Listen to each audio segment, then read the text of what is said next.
చూపిస్తాను చూడండి. ఆలు పిడుపండి. సూపర్ సూపర్ టేస్టీగా చాలా చాలా బాగుంటుంది. ఆలు పిడుపు రెడీ అయిపోయింది.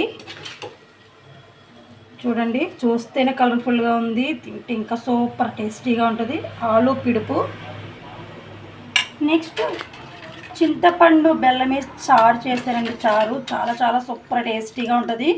బెల్లం చారు చూడండి, కలర్ఫుల్గా ఉంది, తింటే కూడా సూపర్ టేస్టీగా ఉంటుంది. బెల్లం చారు, చింతపండు వేసి బెల్లం చారు, ఆలు పిడుపు. మీకు ఈ రెసిపీ కావాలి అంటే నా ఛానల్లో చూడండి, ఫుల్ వీడియో అయితే పెట్టాను. ఇంట్రెస్ట్ ఉంటే చూడండి. లక్ష్మీ వలవల ఆలు పిడుపు బెల్లం చారు. మీకు ఇంట్రెస్ట్ ఉంటే నా ఛానల్లో చూడండి. బాయ్.